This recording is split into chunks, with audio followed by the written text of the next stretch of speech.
All India Radio presents Morning News.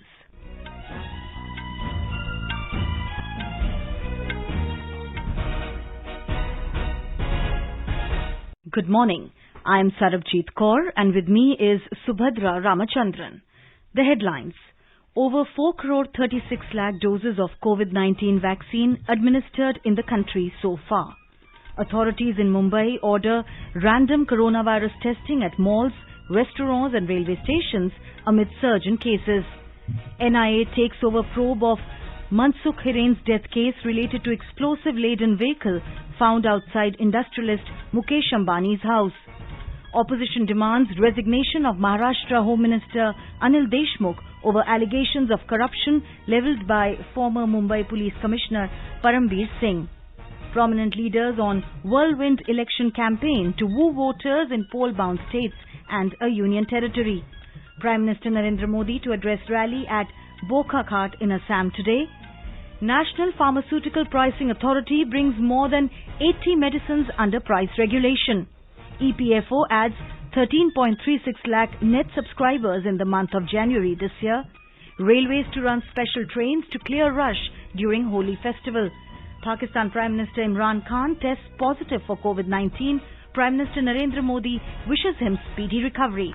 And in cricket, India beat England in final T20 international to clinch 5-match series 3-2.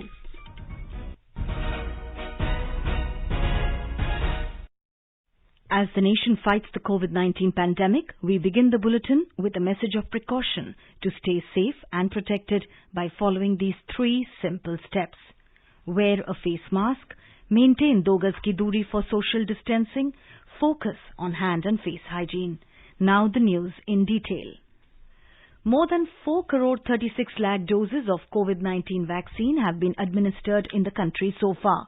These include over 77 lakh healthcare workers who have taken the first dose, over 48 lakh healthcare workers who have taken the second dose, over 80 lakh frontline workers with first dose and over 25 lakh frontline workers with the second dose. Over 1.69 crore beneficiaries more than 60 years old and over 35 lakh beneficiaries aged 45 and above with specific comorbidities have been vaccinated so far. Yesterday, over 16.12 lakh vaccine doses were inoculated under the nationwide COVID-19 vaccination drive. Meanwhile, the country's COVID-19 recovery rate stands at 96.12% with a total recovery of 23,653 patients within 24 hours.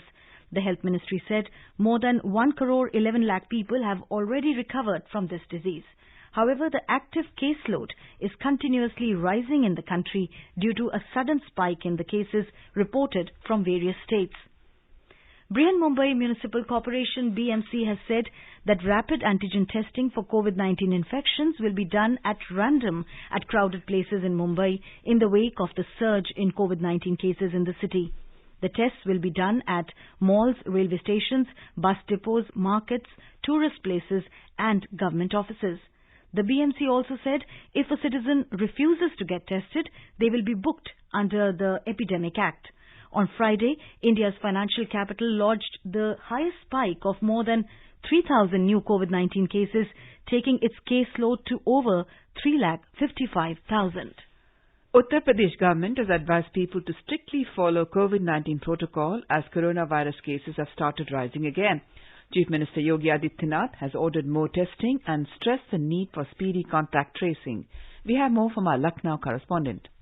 According to Health Department, during the last 24 hours, 442 new cases of COVID-19 were detected and during the same period, only 123 patients suffering from COVID infection got recovered. The most 115 new cases were found in state capital Lucknow, followed by 34 in Varanasi, 21 in Moradabad and 17 in Gautam Buddha Nagar district. The number of active cases in the state has also increased to 2,774.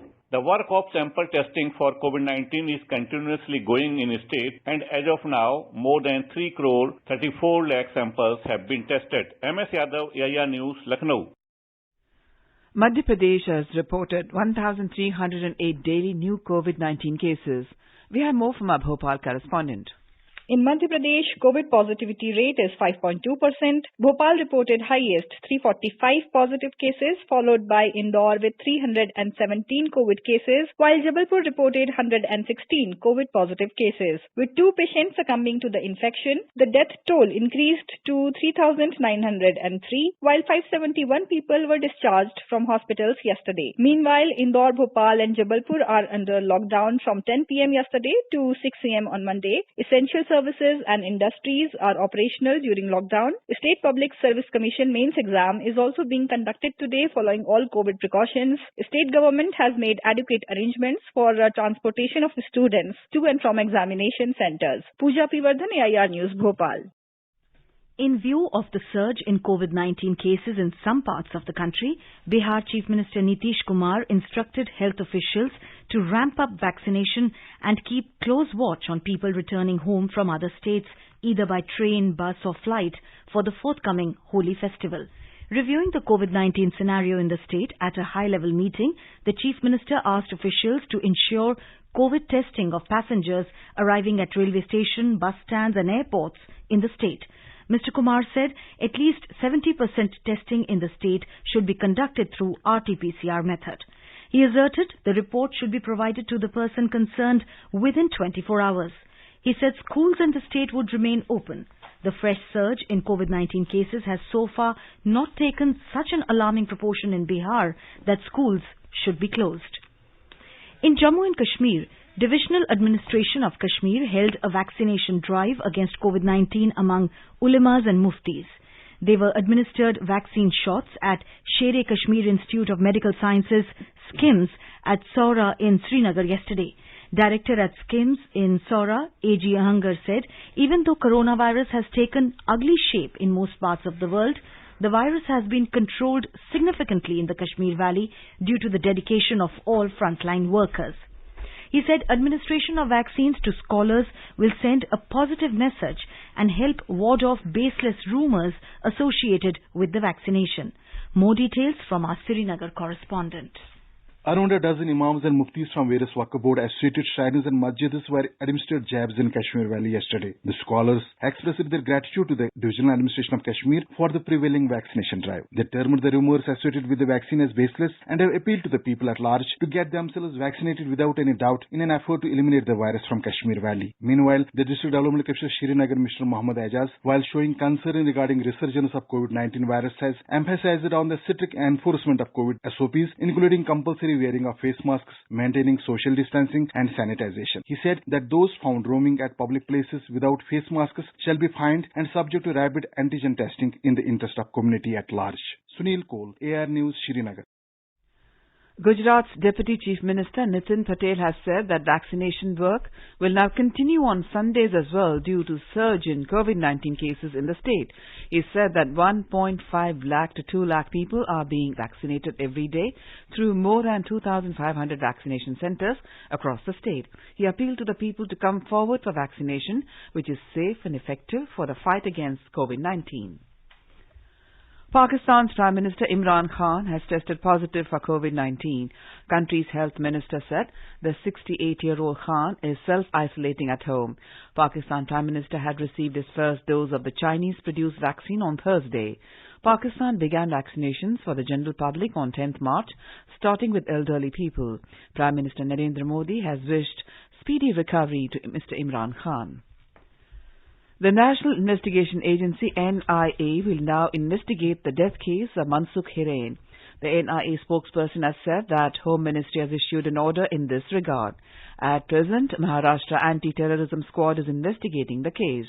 Mansukh Hiren is reported to be the owner of an explosive-laden vehicle found outside the house of industrialist Mukesh Ambani. He was found dead in Thane Creek on 5th of March. Opposition parties have demanded resignation of Maharashtra Home Minister Anil Deshmukh following allegations of corruption levelled on him by former Mumbai Police Commissioner Parambir Singh. Maharashtra Chief Minister's office has informed that it is authenticating the unsigned letter said to be sent by Mr. Singh levelling allegations against State Home Minister Anil Deshmukh. In a statement last night, the Chief Minister's office informed that it has received an unsigned letter with the name of Parambir Singh, which was sent from an email ID different from the one that the former Mumbai Police Commissioner has given as his personal email ID for the list of IPS officers. Hence, email ID is being checked and Home Department is trying to contact Parambir Singh. As per the sources in his letter, former Mumbai Police Commissioner has alleged that Home Minister had given a target to suspended police officer Sachin Vaiz to collect 100 crore rupees a month. The letter is also said to be containing some messages exchanged between Parambir Singh and Assistant Commissioner of Police Sanjay Patel. In a statement, Home Minister Anil Deshmukh has denied all the allegations levelled against him in the letter. He requested the Chief Minister for free and fair inquiry of the allegations. Mr. Deshmukh claimed that Parambir Singh is a mastermind behind the explosive-laden car found outside the house of industrialist Mukesh Ambani and death of Mansukh Hiren. Talking to reporters in New Delhi, party spokesperson Gaurav Bhatia said a serious allegation has been levelled against Maharashtra Home Minister. He accused the Maharashtra government of being corrupt, saying it has no right to remain in the office even for a minute now. Union Minister Ramdas Athawale also demanded resignation of Anil Deshmukh. Opposition leader in the state and former Chief Minister Devendra Fadnavis has requested that the allegations should be probed by a central agency or independent agency or court-monitored inquiry should be carried out in the case.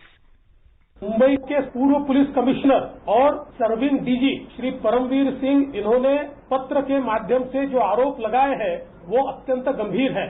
विशेष रूप से इन आरोपों की गंभीरता इसलिए भी बढ़ती है कि ये आरोप एक सर्विंग डीजी ने लगाए हुए हैं और इन आरोपों के साथ उसकी पुष्टि करने के लिए जो चैट उन्होंने लगाई हुई है इसमें बिल्कुल स्पष्टता के साथ वो जिनके साथ बातचीत हो रही है वो कह रहे हैं कि इतने रेस्टोरेंट से इतने पैसे, इतने बार से इतने पैसे, इतना पैसा जमा करने को बोला है। हमारी मांग है कि तुरंत गृह मंत्री महाराष्ट्र इनको उनके पद से हटाया जाए, या तो वो इस्तीफा दे या उनको हटाया जाए और इसकी निष्पक्ष जांच ये तुरंत की जाए। इस प्रकार की हमारी मांग है। MNS leader Raj Thackeray has said that the issue is damaging for the image of Maharashtra. He said the Home Minister needs to submit his resignation immediately and a thorough investigation should be made. NCP's state president and Maharashtra's water resource minister Jayant Patil has said that state government has decided to take strict action in this case against those who will be found guilty.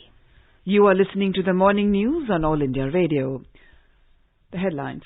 Over 4 crore 36 lakh doses of COVID-19 vaccine administered in the country so far. Authorities in Mumbai order random coronavirus testing at malls, restaurants and railway stations amid surge in cases. NIA takes over probe of Mansukh Hiren's death case related to explosive-laden vehicle found outside industrialist Mukesh Ambani's house.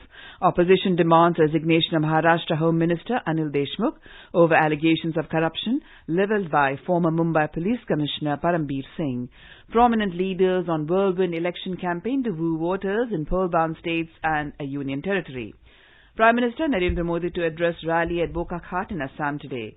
National Pharmaceutical Pricing Authority brings more than 80 medicines under price regulation. EPFO adds 13.36 lakh net subscribers in the month of January this year. Railways to run special trains to clear rush during Holi festival.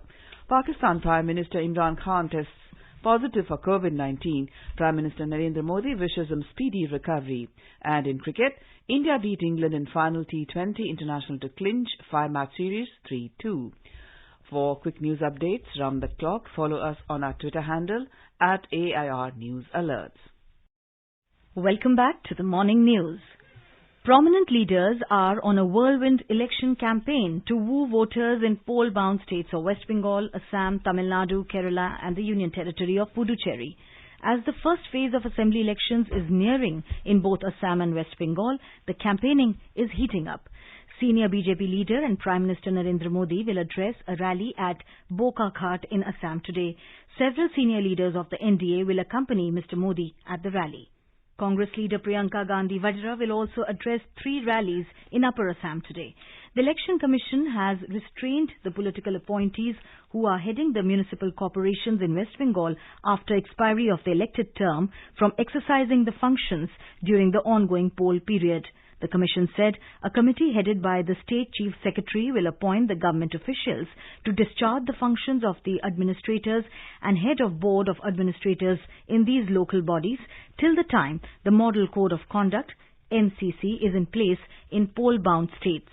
The poll panel added that it is expected of the Chief Secretary to ensure a level playing field in all other municipal bodies in West Bengal by rigorous reviews of their decisions which can disturb the level playing field. Earlier, the BJP had approached the Election Commission demanding removal of such political appointments made by the TMC government. 47 assembly constituencies in Assam and 30 assembly constituencies of West Bengal will go to polls on 27th of this month in the first phase. Assam will be witnessing 3-phase elections while West Bengal will go to polls in 8 phases this time. In the second phase, polling will be held on 1st of April in 30 constituencies of West Bengal and 39 seats in Assam.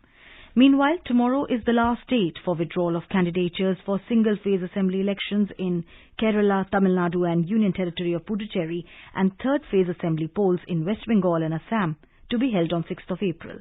Scrutiny of nominations took place yesterday in the 4 states and the Union Territory. The counting of votes in the 4 states and the Union Territory will take place on 2nd of May. President Ramnath Kovind will address 18th convocation of NIT Rourkela in Odisha this morning. Mr. Kovind reached Bhubaneswar last evening on a 3-day visit to Odisha. He was received at the Biju Patnaik International Airport by Odisha Governor Ganeshi Lal, Chief Minister Naveen Patnaik and Union Ministers Dharmendra Pradhan and Pratap Chandra Sarangi. More details from our Bhubaneswar correspondent. On the second day of his visit to Odisha today, the President will attend the 18th annual convocation of NIT in Rourkela and later in the day would dedicate to the nation a super specialty hospital there before flying back to the state capital, Bhubaneswar. Tomorrow, he is scheduled to travel to Konark, where he will visit the state-of-art Indian Oil Foundation Trust Interpretation Center before returning to New Delhi the same day. Elaborate security arrangements have been made at all the places that figure in the President's itinerary in the state, including the deployment of about 30 platoon police forces in state capital, Bhubaneswar. Girish Chandra Das, EIR News, Bhubaneswar. National Pharmaceutical Pricing Authority NPPA has brought more than 80 medicines under price regulation. NPPA has fixed the price of 81 medicines, including off-patent anti-diabetic drugs, allowing due benefits of patent expiry to the patients. An official statement said the decisions were taken at the meeting of the authority held on 10th of March. NPPA also fixed the retail price of 76 new drugs in the meeting to be launched by existing manufacturers, including off-patent anti-diabetic drugs, allowing due benefit of patent expiry to the patients. In addition, NPPA fixed the ceiling price of 2 scheduled formulations, namely Providon Iodine 7.5%, Scrub and anti-infective formulation, and Levothyroxine 37.5 mg tablet used for the treatment of thyroid-related diseases, causing considerable reduction to their present prices. Revision in existing ceiling prices of scheduled formulations based on the wholesale price index was also approved by the authority. The revised prices will be effective from next month. The Provisional Payroll Data of Employees Provident Fund Organization (EPFO) published by the Ministry of Labour and Employment has highlighted a growing trend of subscriber base with the addition of 13.36 lakh net subscribers during January this year. Despite the COVID-19 pandemic, EPFO added around 62.49 lakh subscribers during the current financial year. The data reflects the growth of 24% for the month of January this year over December 2020. Year-on-year comparison of payroll data indicates an increase of 27.79% in net subscribers as compared to the corresponding period last year, indicating return to the pre-COVID levels of subscriber growth for EPFO. Railways will run special trains to clear rush during the upcoming Holi festival. These trains will run on daily, weekly, bi-weekly and tri-weekly. Northern Railway has announced 18 pairs of new special trains for the convenience of passengers during Holi. Passengers will have to follow all COVID-19 related protocols and guidelines during the journey. Northern Railway's General Manager Ashutosh Gangal said, in anticipation of a huge rush, Northern Railway will run 18 pairs of additional trains between March 21 and March 31. He said 18 pairs of Puja special trains have also been extended. As a part of Azadi Ka Amrit Mahotsav to commemorate 75 years of India's independence, a 3-day Shehnai festival is being organized at Banaras Hindu University campus at Varanasi in Uttar Pradesh from today. Sangeet Natak Academy and Music and Performing Arts faculty of BHU has come together to organize the musical evening to remember the Shehnai maestro and Bharat Ratna awardee Ustad Bismillah Khan. A report from our Lucknow correspondent.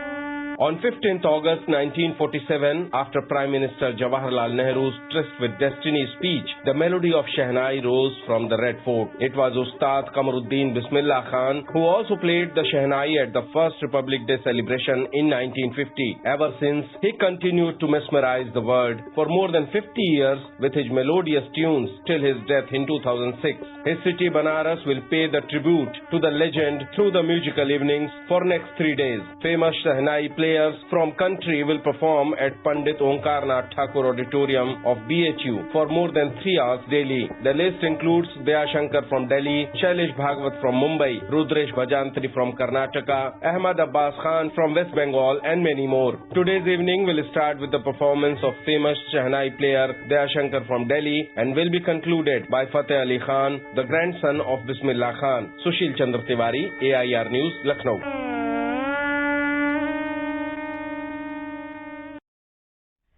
Sabarmati to Dandi March, launched by the Prime Minister during the inauguration of Azadi Ka Amrit Mahotsav earlier this month, entered the Bharuch district yesterday.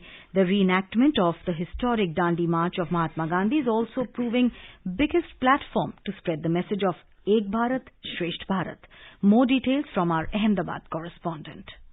Reenact Dandi March, flagged out by the Prime Minister Narendra Modi from Sabarmati Ashram, is getting overwhelming response on its route. All Padyatris were felicitated at Kankapura Gandhi Ashram with soul and idol of Sardar Patel. Dandi Yatris, along with large number of people, entered in Bharuch district yesterday. 79 Padyatris had crossed Mahisagar River through boats from Kankapura village in Anand district to Kareli village in Bharuch district. Now it will travel in different villages of Bharuch district for next 8 days on its way to Dandi in Navsari. Apart from creating the patriotic spirit, Yatra is also spreading the Ek Bharat Shresth Bharat message among the villagers. District administration has also organized the Ek Bharat Shresth Bharat exhibition to welcome the Dandi Yatris. Yogesh Pandya, AIR News, Ahmedabad. Indian Embassy in Beijing started India at 75 celebrations with belated Vishwa Hindi Divas celebrations yesterday, which was attended by the Chinese students studying Hindi in different Chinese universities, their Hindi teachers and members of the Indian community in Beijing. Ambassador Vikram Mishri read Prime Minister's message on Vishwa Hindi Divas. He said that Hindi is one of the top spoken languages in the world and Vishwa Hindi Divas is an occasion to promote Hindi and celebrate its popularity at global level. A video celebrating India's achievements since independence was played on the occasion to celebrate the 75 years of India's independence. Azadi Ka Amrit Mahotsav, a report from our special correspondent in Beijing. The celebrations of 75 years of India's independence, Azadi Ka Amrit Mahotsav, could not have got a better start when Chinese academicians and students joined embassy officials and Indian community to celebrate Vishwa Hindi Divas. Chinese teachers and students termed Hindi as an important medium to understand India's culture and emphasized on its role in building bridges between India and China. Professor Chiang Changkui, a renowned Chinese authority on Hindi language and spearheading the efforts to promote and popularize Hindi in China, told Prasar Bharati Beijing that efforts are underway to establish 4 more national-level centers for studies related to India, especially Hindi, by the end of this year, in addition to existing 2 centers at Peking University and Shenzhen University. At present, around 500 Chinese students are studying Hindi in 17 universities in China. Indian community, students from Peking University and Chinese friends presented cultural performances in Hindi language, highlighting the role of language in enhancing people-to-people exchanges. Anshuman Mishra, AIR News, Beijing. In cricket, India beat England by 36 runs in the fifth and final T20 International at Narendra Modi Stadium in Ahmedabad last night. With this win, India have clinched the 5-match series 3-2. Indian bowlers restricted England to 188 for 8 wickets earlier after putting to bat. Blistering half-centuries by skipper Virat Kohli and Rohit Sharma helped India post 224 runs for the loss of 2 wickets in the allotted 20 overs. Bhuvnesh Kumar, who took 2 wickets for 15 runs in 4 overs, was adjudged player of the match, while Virat Kohli was adjudged player of the series. Now both the teams will face off in the 3-match one-day international series starting from Tuesday. And now let us take a look at the weather forecast for today. The national capital Delhi, after observing mist in the morning, is likely to have a maximum temperature of around 35 degrees Celsius. It recorded a minimum of 18 degrees. Mumbai, with a mainly partly cloudy sky, may have a maximum temperature of nearly 33 degrees Celsius after registering a minimum of 23 degrees. Chennai, with a clear sky, is likely to have a maximum temperature rising up to nearly 34 degrees Celsius, moving from a minimum of 24 degrees. Kolkata, with partly cloudy skies, expected to record a maximum temperature of around 37 degrees Celsius, up from a minimum of 25 degrees. Srinagar will have a mainly cloudy sky with moderate rain, with a maximum temperature of nearly 15 degrees Celsius, rising from a minimum of 6 degrees. Jammu will also have a mainly cloudy sky with light rain, with a maximum temperature of around 29 degrees. The minimum was around 17 degrees. Leh will have a clear sky with a maximum temperature of around 10 degrees Celsius, and Leh recorded minus 5 degrees as a minimum. Gilgit will have rain or snow with temperatures hovering between 7 to 22 degrees Celsius. Muzaffarabad may see a cloudy sky with moderate rain. The maximum temperature will be 20 degrees Celsius. The minimum was 17 degrees. Dehradun will have mainly clear sky becoming partly cloudy towards afternoon or evening. The maximum temperature is expected to be around 34 degrees Celsius, while the lower level of temperature was around 16 degrees. Chandigarh, with a cloudy sky, will observe a maximum temperature of around 32 degrees Celsius, moving from a minimum of 17 degrees. And now an overview of today's newspapers. Most newspapers today led with Maharashtra extortion racket run by suspended Mumbai police cop Sachin Vaze. Maharashtra Home Minister asked Vaze for 100 crore rupees per month, alleges former Mumbai Police Commissioner, reports Pioneer. Quoting allegations of former Mumbai Police Commissioner Parambir Singh, the Statesman reports, Maharashtra Home Minister asked cops to collect 100 crore rupees per month. Taking note of the talks held between Defence Minister Rajnath Singh and U.S. Secretary of Defense General Lloyd James Austin, India-United States resolved to intensify defense cooperation, informs The Hindu. The Asian Age has a picture of the triumphant Team India posing with the trophy after winning the 2020 series against England at the Narendra Modi Stadium. And finally, in some good news for conservationists, the Indian Express states 70 years after big cat's extinction, India prepares to welcome cheetahs from Africa. And now, before we end the bulletin, the headlines once again. Over 4 crore 36 lakh doses of COVID-19 vaccine administered in the country so far. Authorities in Mumbai ordered random coronavirus testing at malls, restaurants and railway stations amid surge in cases. NIA takes over probe of Mansukh Hiren's death case related to explosive-laden vehicle found outside industrialist Mukesh Ambani's house. Opposition demands resignation of Maharashtra Home Minister Anil Deshmukh over allegations of corruption levelled by former Mumbai Police Commissioner Parambir Singh. Prominent leaders on whirlwind election campaign to woo voters in poll-bound states and a union territory. Prime Minister Narendra Modi to address rally at Bokhakat in Assam today. National Pharmaceutical Pricing Authority brings more than 80 medicines under price regulation. EPFO adds 13.36 lakh net subscribers in the month of January this year. Railways to run special trains to clear rush during Holi festival. Pakistan Prime Minister Imran Khan tests positive for COVID-19. Prime Minister Narendra Modi wishes him speedy recovery. And in cricket, India beat England in final T20 International to clinch 5-match series 3-2. And with that, we end the morning news. Have a nice day.